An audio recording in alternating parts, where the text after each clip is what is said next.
Before we pray, let's first take a moment to listen to God's word, and then we'll pray together. John chapter 10 verse 10 says, "The thief does not come except to steal and to kill and to destroy. I have come that they may have life, and that they may have it more abundantly." In this verse, Jesus is pulling back the curtain to show us the nature of our spiritual reality. He's not just speaking metaphorically, he's revealing the daily battle that exists over your soul, your mind, your joy, and your future. There is a thief, and his mission is not just to inconvenience you. He is not trying to annoy you or distract you temporarily. His mission is to steal everything that God has given you, to kill the life that God is growing in you, to destroy your faith, your calling, your peace, your marriage, your purpose, your identity. The enemy wants to rob you of every good gift that God has placed in your hands. He wants to strip away your joy until you're left numb and discouraged.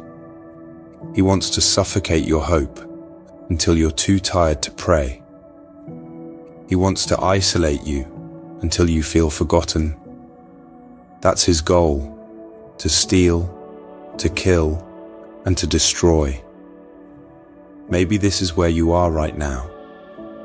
You started out strong, full of passion for God, eager to serve him, hungry for his word. But somewhere along the way, something happened. Maybe it was a betrayal you didn't see coming. Maybe it was heartbreak, loss, or the weight of an unanswered prayer. And slowly, that joy you once had started to fade. That fire began to dim. The faith that used to feel so alive now feels distant and weak. And I understand it. Life has a way of wearing you down. Some things hit so hard they leave you winded. Some wounds go so deep that you can't explain them. But here's what I've learned. What matters most is not just what happens to us, but how we respond. Because every trial, every disappointment, every spiritual attack will do one of two things. It will either push you into the arms of Jesus, or it will pull you away from him. The pain you feel can either become a doorway to deeper intimacy with God, or it can be the beginning of a slow drift into isolation, bitterness, or hopelessness. And the devil knows this. He doesn't just attack you once. He studies your patterns. He waits for the moment you're most vulnerable, when you're tired, when you feel alone, when things haven't gone the way you hoped. And then he plants seeds of discouragement, whispering lies like, "God doesn't care, you're not strong enough, or things will never change." But don't believe him. Run to the one who came to give you life. Jesus didn't come so that you could survive your days in defeat. He came so that you could live deeply, fully, and eternally, with peace, with purpose, with the strength to endure and the joy to overflow. Isaiah chapter 40, verse 31 gives us this beautiful promise. "But those who hope in the Lord will renew their strength. They will soar on wings like eagles. They will run and not grow weary. They will walk and not be faint." Notice it says those who hope in the Lord, not in their circumstances, not in other people, not in themselves, but in the Lord. Because when your hope is anchored in him, he breathes fresh strength into your soul. When the world says you should give up, he helps you rise. When the pain tells you to shut down, he helps you keep going. And here's the part the enemy doesn't want to see. A believer who has been knocked down, yet still chooses to rise in faith. The devil wants you broken, but God says, Let me rebuild you. The devil wants you bitter, but God says, let me make you better. The enemy wants you discouraged, but he cannot stand against a believer who is empowered, recharged, and filled with the Holy Spirit.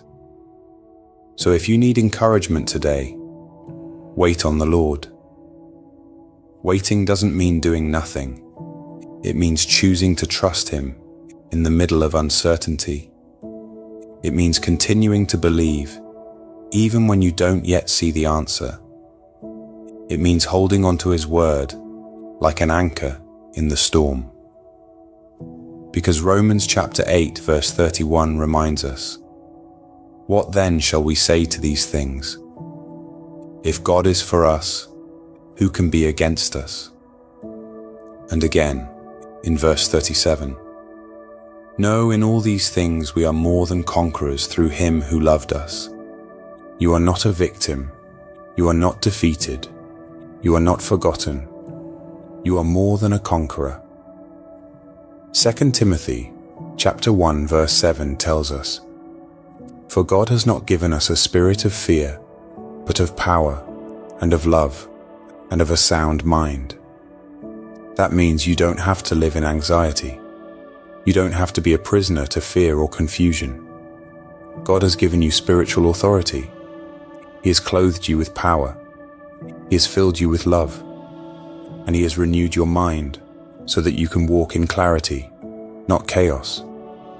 But now is the time, dear believer, to stand in that truth. It's time to remember who you are and whose you are. You are a child of the King. You belong to Jesus. And the trials of this world are not sent to crush you. They are meant to drive you closer to Christ. When you're hurting, run to Jesus. When you're confused, run to Jesus. When you're weak, don't hide. Come boldly to His throne of grace. The Lord is not afraid of your pain. He's not disappointed in your questions. He's not distant in your suffering. He is near, and He is a Savior who says, come to me, all you who labor and are heavy laden, and I will give you rest. May this be the day you rise again. May this be the moment you shake off the lies of the enemy and stand firm in the truth of who God says you are. He hasn't forgotten you. He hasn't let go of you, and He never will. You are loved, you are held, and you are victorious in Christ. Now let's take a moment to pray together. Precious Lord Jesus, you are great and mighty, and your love endures forever. Your word says in John 10 verse 10, that the thief comes only to steal, to kill, and to destroy. But you have come that we may have life, and have it more abundantly. Lord, I recognize that there is a very real enemy who desires to rob me of all that you've given me. He tries to steal my joy, kill my hope, and destroy the faith you've built in me. But I stand on the truth of your word. I declare today, in the name of Jesus, that the enemy will not win. He will not have my mind. He will not have my family. He will not have my destiny. I am covered by the blood of Jesus Christ, and no weapon formed against me shall prosper.